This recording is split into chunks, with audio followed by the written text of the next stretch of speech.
Баарыңарга салам. Биз жолдошум экөөбүз Москва шаарында жакында эле ушул бир бөлмөлүү квартираны снимать эттик. Бул жакта бизге квартира тапкан бир аз оор. Москвада жашагандар билсеңиздер керек. Жакшы ремонттогон жакшы квартиралар аябай кымбат, же болбосо анан өзүнүн жарандарына гана берет да. Бир аз ремонту начарраактарын тапса болот. Анан бул квартиранын үстүнө жолдошум жумушуна да жакын болуп калып, ушул жака көчкөнгө туура келди. Кухняны ремонттоптур, анан бул жакта калтырып коюшуптур. Ошону өз колум менен ремонттойм деп атам. Азыр Петрович деген строительный магазинден жалпы 8300гө жидкий обой алдым. Бир сыйра ушундай кылып сейредим. Бирок өзүңөр көргөндөй бир слой ушинтип калып калат экен. Муну болсо эмне кылсам, бычак менен кырсамбы деп ютубтан да видеолорду карап атып, анан мындай бир жолун көрдүм. Сууну болсо чачат экенбиз да, мисалы. Анан бир кучураак нерсе менен мынтип алып салсаңыздар жакшы алынат экен. Оңой болот экен да. Суу чачпаган, азыр көрсөтөйүн. Суу чачпаганы мисалы мындай кылып сыйрыла берет. Оңой менен алынбайт да. Ушул фирманыкын алдым. Доставка менен үйгө 200 рубльга эле жеткирип беришти. Петрович деген строительный магазинден. Бул жерде колгап кийип иштеген бир аз ыңгайсыз экен, ошон үчүн колум менен эле аралаштырып салдым.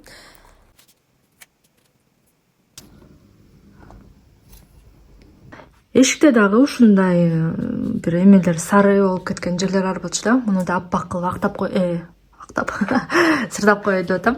Ал үчүн мындай наждачная бумага алдым да. Бул менен азыр монтаж шлифовка дейт да. Ошондой кылып чыгам дагы. Анан грунт менен бир слой кылам. Анан кийин краскалайм. Ванна дагы ушундай жапжашыл, кээ бир жерлери саргайып кетиптир.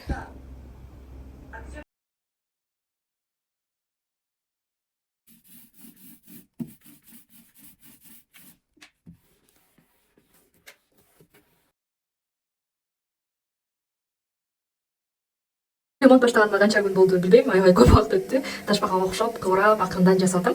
Башында ушундай серый кылып бойгон болчумун, күзгүнү дагы. Эмнегедир бул цвет жакпай калды. Эми ушундай жашыл цвет алдым. Буга караны аралаштырып туруп, мындай темныйраак жашыл кылып бойгону жатам. Аялың блогер болсо ошондой.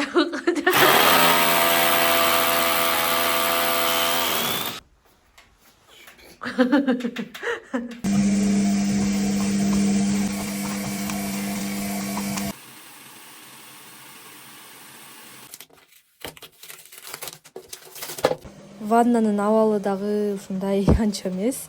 Наждачная бумага менен бир сыйра шлифовка кылдык.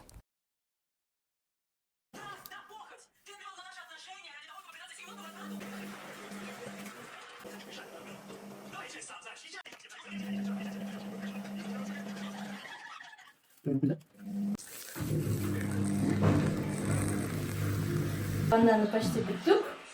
Азыр бир аз оңдоп түзөө иштери калды. Мындай шпатель менен ылдыйдан өйдөн көздөй тартып, ушинтип тегиздөө иши мага калды. Биз бул жака пробка коюп койгонбуз, канализацияга ылдыйына түшүп кетпесин деп. Ошол жактан периодически ушинтип алып атабыз.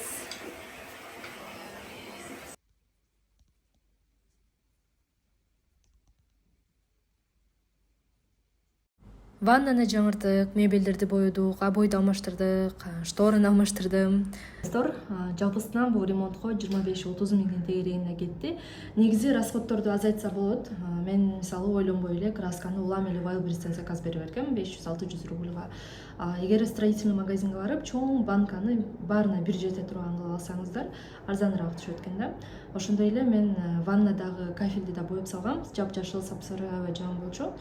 Ал жака болсо көрсө кафелдерге өзүнчө сууга чыдамдуу өзүнчө краскалар болот экен. Мен дагы аны билбей эле мебелдикин алып, анан кайра башка алып, ошондой бир аз чыгымдар болуп калды. Бирок бактыга жараша же тилекке каршы биз ал квартирада 4 ай жашап анан көчүп кеттик.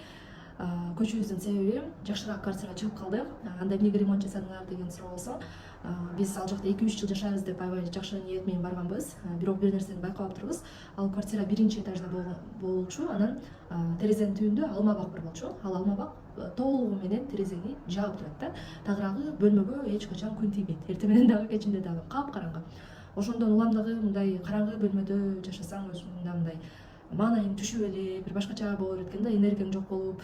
Анан ошол себептен дагы биз ойлонуп баштаганбыз башка квартирага көчсөкпү деп. Кудай жагап, ошол жак чыгып калды. Азыр жаңы квартирада отурам. Эгер ушундай квартираңызга же бөлмөңүздү кичине бир аз иретке келтирип алайын десеңиз, обойлорун алмаштырганга болжол менен бир 8.000 кетет. Анан эгер краскалайм десеңиз дагы бир 2.000 кетет экен. А мен шторы жана да бир нерселердин баарын алып, ошолордун баары менен биригип 25-30.000 болду. Бир 10-15.000ге жакшынакай кылып оңдоп алсаңыз болот экен. Видеонун аягына чейин көргөнүңүздөргө чоң рахмат.